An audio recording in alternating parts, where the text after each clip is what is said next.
عمر عثمان و علی یاران نبی میں سب سے جلی، ابو بکر عمر عثمان و علی، ابو بکر عمر عثمان و علی۔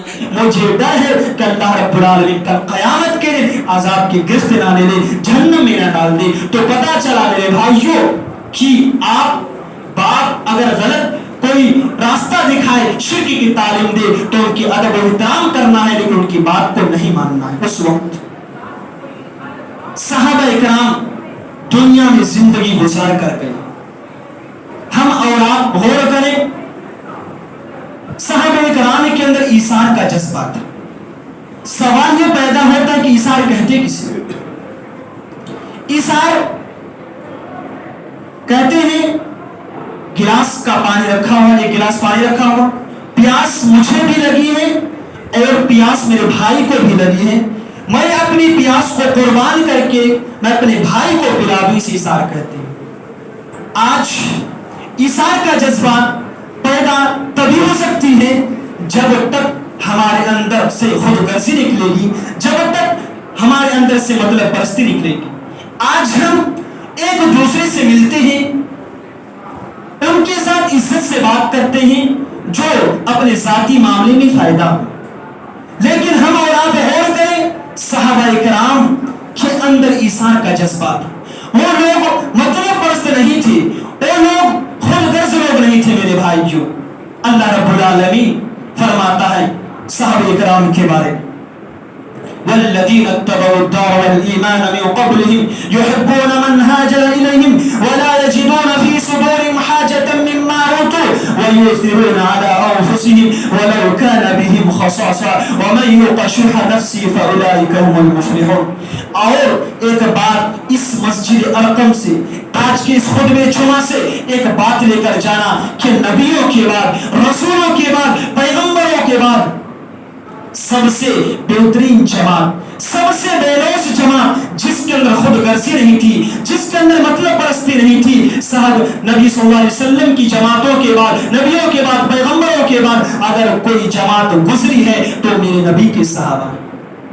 جب مہاجر مدینے کے اندر ہجرت کر کے آئے تو اپنا حق وہ قربان کر دیتے تھے، اپنا حق، وَمَن يُوقَ شُحَّ نَفْسِهِ فَأُولَٰئِكَ هُمُ الْمُفْلِحُونَ، یہی لوگ کامیاب ہیں۔ اللہ رب العالمین نے فرمایا آگے وَيُؤْثِرُونَ عَلَىٰ أَنفُسِهِمْ وَلَوْ كَانَ بِهِمْ خَصَاصَةٌ، میرے نبی کے صحابہ ایثار کرنے والے ہیں، اپنا حق دوسروں کو قربان کر دیتے ہیں۔ میرے بھائیوں اپنا حق قربان کر دیتے ہیں۔ آج کیا؟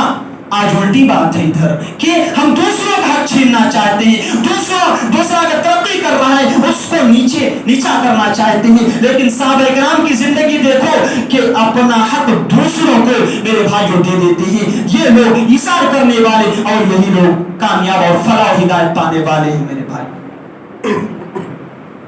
بڑا مشہور واقعہ ہے حضرت ابو طلحہ رضی اللہ تعالیٰ عنہ، اللہ کے رسول اکرم صلی اللہ علیہ وسلم کے پاس ایک صحابی آئے اور کہنے لگے اللہ کے رسول اکرم صلی اللہ علیہ وسلم مجھے کچھ کھانے کو دیجیے۔ اللہ کے رسول اکرم صلی اللہ علیہ وسلم پیغام بھجواتے اپنے گھر، نبی کے گھروں سے رپلائی آتی ہے کہ کھانا نہیں ہے۔ نبی کا گھر ہے، غور کرے، رحمت للعالمین ہے، جناب عربی محمد مصطفیٰ صلی اللہ علیہ وسلم پر درود و سلام کی بارش ہو۔ غور کرے، نبی محترم ہے، لیکن اللہ کے رسول اکرم صلی اللہ علیہ وسلم کے گھر میں کھانا نہیں۔ آج ہمارے گھروں میں اگر ایک ٹائم کا کھانا نہ بنے تو سارے کے سارے لوگ پریشان ہیں، اگر گھر میں راشن نہ ہے تو سارے کے سارے لوگ پریشان ہو جائیں گے۔ لیکن غور کرے، خادم آتا ہے اور کہتا ہے اللہ کے رسول گھر میں کھانا نہیں، سلام اس پر جو امت کے لیے روتا، راتوں کو روتا تھا، سلام اس پر جو فرش خاک پر سوتا تھا، سلام اس پر جو بھوکا رہ کر اوروں کو کھلاتا تھا۔ میرے بھائیوں ہم نے وہ نبی پایا ہے، ہم نے وہ رسول اکرم صلی اللہ علیہ وسلم کو پایا، وہ نبی پایا ہے، وہ معصوم نبی پایا ہے کہ بھوکا رہ کر اوروں کو کھلاتا تھا۔ اللہ کے رسول اکرم صلی اللہ علیہ وسلم صحابہ کرام کے بیچ میں بیٹھے ہیں اور کہتے ہیں آئے میرے صحابی